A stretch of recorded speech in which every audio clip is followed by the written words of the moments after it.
The setting sun bathed the courtyard of the Grand Miramar Hotel in golden light, where 200 guests dressed in exquisite attire had gathered. The wedding of Selena Carver and Jamil Varelli was not merely the union of two lovers. It was a fusion of influence, wealth, and ambition. Above the white silk and crystal canopy hung an elegant plaque engraved in gold, Carver and Varelli, May 25, 2025. Jamil Varelli, a tall 27-year-old man with a neatly trimmed beard, stood at the altar in an ivory suit. His cybersecurity startup had recently attracted $80 million in investment, and Forbes magazine had included him in its 30 under 30 list. But today, his eyes, usually focused and analytical, were shining with happiness. In the front row sat his mother, Antonia Varelli, in an immaculate dark blue dress. A widow who had lost her husband 15 years ago, she had turned a small construction company into the Miramar real estate empire. At 48, she looked younger, fit, with a touch of gray at her temples that only added to her air of nobility. The music changed and all heads turned toward the entrance. Selena Carver appeared in a dress that seemed to be made of moonlight and dreams. A 25-year-old rising star in architecture, she attracted attention not only for her beauty but also for her sharp mind. Her latest project, an eco-friendly complex in the center of Miramar, had won a national award, and many whispered that the Varelli family's influence was behind her success. "She's beautiful," someone whispered, and it was true. Tall, with flawless dark amber skin and expressive eyes, Selena moved with the grace of a dancer. Her dress, created by a famous designer, accentuated every curve of her figure, and her intricate hairstyle, woven with pearls, made her look like a queen. When Selena approached the altar, Jamil took her hand, and for a moment, it seemed as if the whole world held its breath. They exchanged vows, his voice firm and confident, hers melodic and tender. When the priest declared them husband and wife, the crowd erupted in applause, and fireworks lit up the sky. At the reception, Antonia Varelli gave a touching toast. "To my son and his beautiful bride. You are both the most precious things in my life." No one noticed how, for a split second, Antonia and Selena's eyes met over their champagne glasses, and a spark flew between them that had nothing to do with family affection. The celebration continued late into the night. Jamil and Selena danced, accepted congratulations, and cut a 6-tier cake. The photographer tirelessly snapped away, capturing every moment of happiness that seemed to have no end. Around midnight, the newlyweds left the party under a shower of rice grains and rose petals. They went up to the hotel's presidential suite, a 2-story apartment with a panoramic view of Miramar at night. "Mrs. Varelli," Jamil whispered as the elevator doors closed, leaving them alone for the first time all day. "It sounds strange, but I like it." Selena smiled, pressing herself against his chest. "So what now, Mr. Varelli?" "Now, we have our whole lives ahead of us." They entered the room, where champagne on ice, chocolate-covered strawberries, and a bed strewn with rose petals awaited them. Jamil closed the door, and the world outside ceased to exist. At 8 o'clock in the morning, maid Leticia Gomez knocked on the door of the presidential suite. There was no answer. She waited a minute and knocked again. Louder. Silence. Leticia used her keycard. The newlyweds had ordered early breakfast and housekeeping, and she didn't want to let them down. The living room looked untouched. The champagne was unopened. The strawberries remained on the tray. Leticia frowned and called out, "Good morning, room service?" There was no answer. She went up to the second floor of the suite, where the bedroom was located. The door was ajar. Leticia's scream echoed throughout the floor. Detective Rafael da Costa arrived at the scene 40 minutes after the call. A tall 41-year-old man with closely cropped hair and piercing eyes. He moved with the confidence of someone who knew exactly what he was doing. His black suit fit him perfectly despite the early hour and the rush. "What do we have here?" he asked, showing his badge to the officer guarding the suite entrance. "Jamil Varelli, 27 years old, found dead this morning by the maid. Presumed suicide," replied the young officer, glancing at his notebook. DaCosta nodded and entered the room. Waiting for him upstairs was medical examiner Ayanna DaCosta, his late brother's ex-wife. Despite their family ties, their relationship remained strictly professional. Rafa, she nodded, a slender woman of 38, with her hair pulled back in a tight bun and dressed in a white coat. She always radiated calm, even at the most horrific crime scenes. Ayanna, what do you think? At first glance, it looks like an overdose. Empty sleeping pill bottle and a half-empty glass of wine were found next to the body. No signs of decomposition, so death occurred between 1 o'clock and 3 a.m., I'd say. DaCosta looked around the room. Jamil lay on the bed, still in his wedding suit. His eyes were closed, and a faint smile played on his lips, as if he had fallen asleep with happy thoughts. But Raphael knew how deceptive death could be. "Where's the wife?" he asked, putting on latex gloves. "In the next room. She was found in the hallway early this morning, heavily intoxicated. Says she doesn't remember anything after midnight." DaCosta raised an eyebrow. Convenient amnesia. He began his examination, moving methodically, not missing a single detail. Something didn't add up here. He could feel it in his gut. Jamil's phone was on the bedside table. DaCosta turned it on. The screen wasn't locked. The last message came at 12:30 a.m. "Everything went perfectly. Can't wait to see you tomorrow." "Hey, oh," DaCosta muttered. He continued his examination and noticed several oddities. First, Jamil's hands were folded too neatly for someone dying of an overdose. Second, on his neck, almost hidden by the high collar of his shirt, were faint bruises, possibly finger marks. "Ayanna, look here," he said, pointing to the victim's neck. The medical examiner leaned over, carefully pulled back the collar, and frowned. "This changes things. We need a full autopsy. But I'd say these marks look like strangulation." DaCosta nodded. "Suicide is looking less and less likely." He noticed another detail. The nail on Jamil's right index finger was broken, as if he had been clutching or fighting something. There were traces of something dark under his fingernails. "We need to take samples from under the nails," he said. "Already done," Ayanna replied. "Results will be in later today." DaCosta knelt down to examine the floor around the bed. In the corner, partially hidden by a heavy curtain, he noticed a tiny scrap of fabric, the same shade of ivory as Jamil's suit. "Interesting," he muttered, carefully placing the find in an evidence bag. After completing his examination of the crime scene, DaCosta went down to the room where Selena Carver was being held. The young woman sat on the edge of the bed, hunched over, her eyes red from crying. Her once impeccable dress was wrinkled, and there was a faint stain on her sleeve, possibly wine. "Ms. Carver, I'm Detective Raphael DaCosta. I'm very sorry for your loss, but I need to ask you a few questions." Selena looked up, her eyes filled with genuine grief. "I don't understand what happened. We were so happy. Why would he do this?" "We're not sure yet if it was suicide, Ms. Carver. Could you tell me what happened last night after you left the wedding reception?" Selena ran her hand over her face. "We went up to our room around midnight. We were so happy. We opened the champagne and started, well, it was our wedding night. And then, I don't remember. I must have had too much to drink at the reception. The last thing I remember is us toasting to our future and then nothing. I woke up in the hallway with a security guard shaking me. And then they told me." Her voice broke. DaCosta watched Selena closely.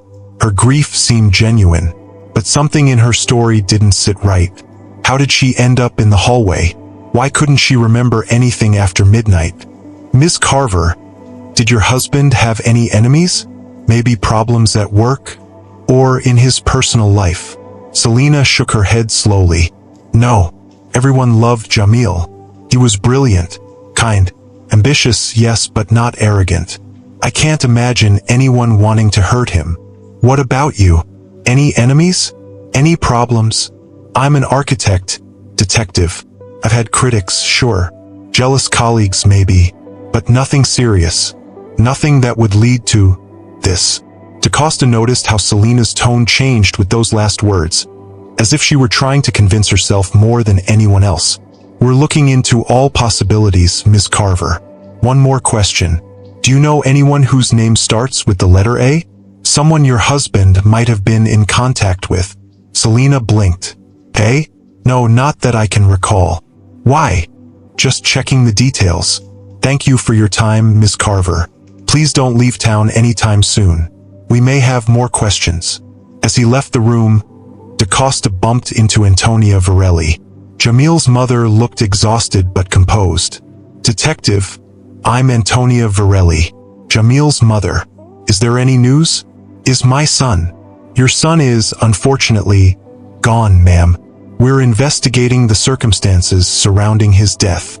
This is a terrible tragedy. Jamil was special. I don't understand why he would do such a thing. DaCosta looked closely at Antonia. Ms. Varelli, did you know your daughter-in-law well? Something flickered in Antonia's eyes. Anxiety, guilt, fear, but it quickly vanished. Of course, Selena worked on projects for my company. She was a talented architect and would have been a wonderful addition to our family.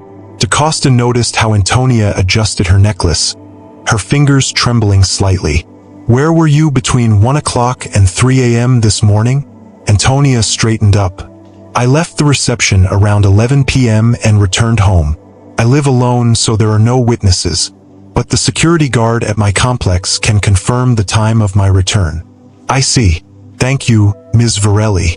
We'll keep you informed as the investigation progresses. When Antonia left, DaCosta took out his phone and dialed. I need information on all calls and messages from Jamil Varelli's phone for the last month. And please check if there have been any contacts between him and Antonia Varelli other than work-related meetings. Something in his gut told him that the letter A in Jamil's last message was no accident. And if he was right, then this happy wedding had been hiding much darker secrets than anyone imagined. Rain drummed on the roof of the morgue, providing a somber backdrop to the coroner's work. Ayanna DaCosta finished the last stitch on Jamil Varelli's body and removed her blood-stained gloves. Raphael stood against the wall, his face impassive. But inside, he was reeling. Even after so many years on the force, he still couldn't get used to seeing young people like Jamil on the autopsy table. Well? He asked as Ayanna walked over to the sink. It's definitely not suicide, she replied, carefully lathering her fingers. Cause of death is asphyxiation due to strangulation. Clear finger marks on the neck, consistent with a woman's hand. Sleeping pills were found in the blood, but not in a concentration high enough to cause death. DaCosta nodded slowly. So someone strangled him and tried to make it look like an overdose? Exactly. And there's something else. Ayanna approached the microscope. We found fabric fibers and skin particles under his fingernails. We're still analyzing the DNA, but the fibers are identical to the material of Selena Carver's wedding dress. He fought back, DaCosta murmured, and desperately. What else? There are bruises on the inside of his wrists. He was held down. Judging by the location of the bruises, the attacker was smaller but determined. The detective looked at Jamil's body. Even in death, he retained a strange nobility. Time of death: between 1:30 and 2:15 a.m. No earlier. No later. Any signs of sexual activity? Ayanna shook her head. None. If they were planning a wedding night, they didn't get that far. DaCosta rubbed his chin thoughtfully. So the newlyweds go up to their room around midnight. Less than 2 hours later, the groom is dead, and the bride is found intoxicated in the hallway, claiming memory loss. Too convenient, don't you think? You can't arrest someone for being too convenient, Ayanna said sternly. We need evidence. And we'll find it, DaCosta replied, heading for the exit. Keep me posted on the DNA results. Back at the station, DaCosta delved into Selena Carver's past. He laid out photos, social media printouts, resumes, and articles about her architectural projects on the table. Selena grew up in Pasadena in a middle-class family. Her father was a high school principal. Her mother taught art. She She'd earned excellent grades, won a scholarship to UC Berkeley, and graduated with honors in architecture. Then her meteoric rise began. 3 years ago, she got a job as a junior architect at Varelli Development and almost immediately started working on large projects. A year later, she was leading her own team and racking up awards. "That's a little too fast for a novice without connections," DaCosta muttered. "Unless she had a very influential patron." He looked at a photo of Selina and Antonia Varelli at the opening of a new eco-complex. They stood close. Too close. Antonia's hand rested lightly on Selina's back. Not exactly standard for a boss and employee. DaCosta picked up the phone and called Judge Medina, his weekend basketball buddy. "Judge, I need a warrant for the financial transactions of Antonia Varelli and Selina Carver for the past 3 years. And their phone records too." The warrant was ready in an hour. Within 30 minutes, DaCosta found his first lead. Monthly transfers from Antonia's account to Selina's. The amounts were significant. 10 times her official salary. What was Antonia paying her for? He muttered. The phone records were even more telling. Hundreds of calls and messages between them, often late at night or on weekends. Over the past year, the frequency had only increased. A picture was beginning to form, one far more complex and far darker than the public romance the world saw. Before we continue, if you're captivated by the layers of betrayal, the chilling unraveling of lies, and the raw emotion behind this tragic wedding night, don't forget to like this video, subscribe to the channel, and hit that bell icon so you never miss a single twist. Stories like this deserve to be heard, and justice deserves a voice. The next step was to visit the architectural firm where Selina worked. The modern glass and concrete building towered over the surrounding structures, fitting for the headquarters of Miramar's most powerful developer. In the spacious lobby, DaCosta was met by a receptionist with tear-stained eyes. The news of Jamil's death had already spread. "Detective DaCosta, Miramar Police," he said, showing his badge. "I need to speak with Selina Carver's colleagues." He was led into a conference room where 5 people had gathered, Selina's closest teammates. They all looked devastated, but one woman stood out. She was short, wore large glasses, and looked more annoyed than heartbroken. "Leah Morales, senior designer," she said. "You worked closely with Ms. Carver?" DaCosta asked. "For the past 2 years," Leah replied. "What was she like as a colleague?" Leah pursed her lips. "Officially, talented and hardworking. Unofficially," she leaned in.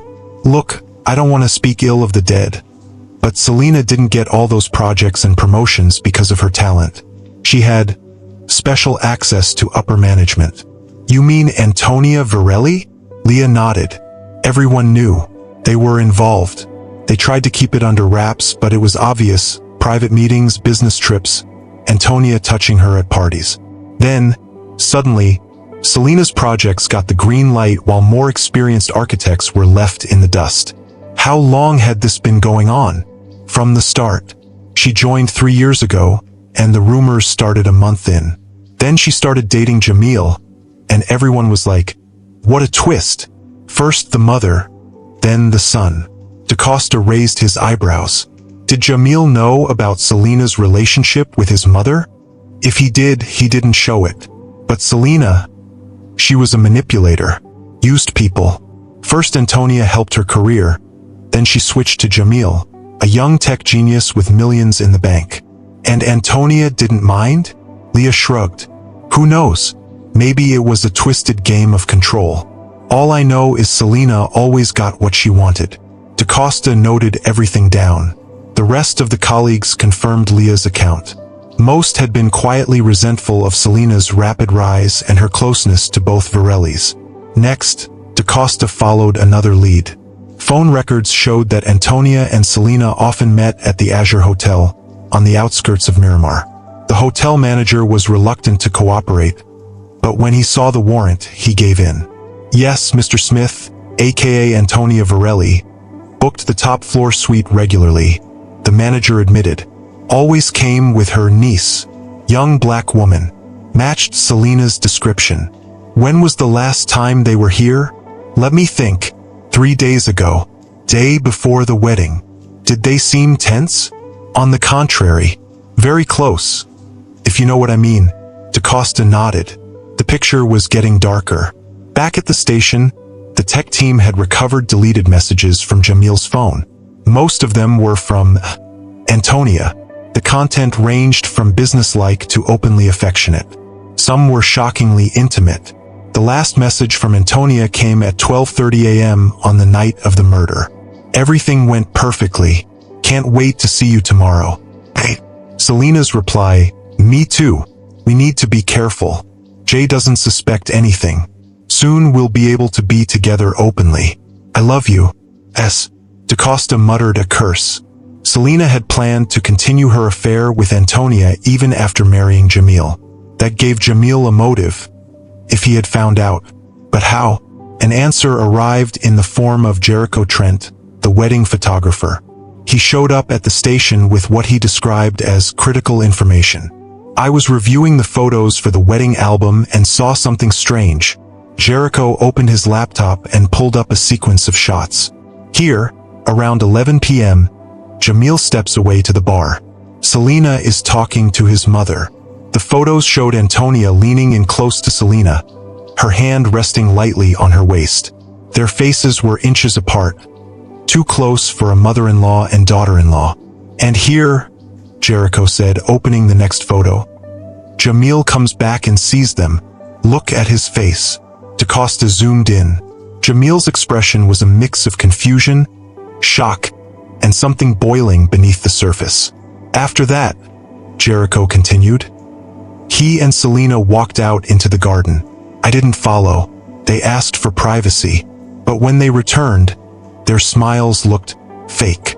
What about Antonia? She was watching them from across the room, looked nervous. In another photo, Jamil was holding Selena's phone. Perhaps that's when he read the messages, DaCosta said. Thank you, Mr. Trent. You've been very helpful. After the photographer left, DaCosta called in tech support to examine Jamil's phone. The results came quickly. At 12:25 a.m., 5 minutes before Antonia's last message, Jamil had accessed Selena's Messenger account. He knew, DaCosta whispered. The next step was to examine surveillance footage. At the Grand Miramar Hotel, cameras captured Jamil and Selena entering the elevator at midnight, smiling, holding hands. But once the doors closed, Jamil's smile faded. A hallway camera showed Jamil leaving the suite at 2:15 a.m. His suit was wrinkled, and a dark stain marked his sleeve. He walked unsteadily, leaned against the wall, and slid to the floor. A security guard found him 20 minutes later and helped him into the adjacent room. A classic setup, DaCosta muttered. Pretend to be drunk, stage a suicide, claim memory loss. Back at the station, he received final DNA results. The skin particles under Jamil's fingernails belonged to Selena Carver, as did the fabric fibers. DaCosta gathered the team. So here's what we know, he said, pointing to the evidence board. Selena Carver was romantically involved with Antonia Varelli for at least 3 years. During that time, she received promotions, financial support, and access. Then she began dating Jamil, possibly to cover up her affair, possibly to gain more. And Antonia didn't object? A detective asked. Apparently not. The messages show they were planning to continue their relationship in secret. And Jamil didn't suspect anything until the wedding? Right? But that night, he saw them together, accessed Selena's messages, and found the truth. What happened next? He confronted her. She either denied it or admitted it. Things escalated. She strangled him. Then she staged a suicide, drugged wine, tidy posture, fake smile. After that, she pretended to be drunk and passed out in the hallway. We've got enough for an arrest. Not yet, DaCosta replied. We need one last detail. He met with the bartender from the wedding, who confirmed that Selena had only 2 glasses of champagne that night. Blood tests confirmed low alcohol levels, equivalent to 1 or 2 glasses. The intoxication story was false. Selena Carver had lied. DaCosta now had everything he needed. The picture was complete. Selena Carver, upon learning that her husband had discovered her secret affair with his mother, killed him in a fit of panic. Then she tried to cover it up, slipping sleeping pills into wine, staging the body, pretending to be drunk, faking memory loss. DaCosta was preparing the arrest warrant when a strange idea struck him. One final conversation with Antonia Varelli.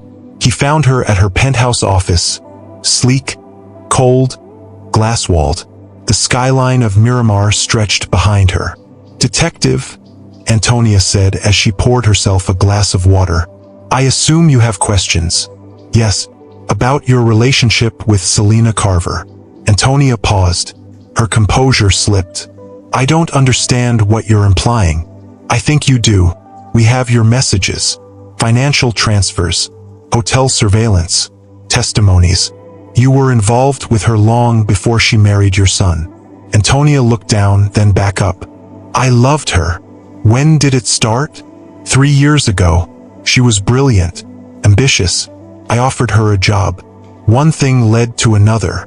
And when she began dating your son?" Antonia sighed. "She said it was safer, less suspicion. She promised it was just an act, that she wanted us to be together eventually." "You believed that?" "I wanted to.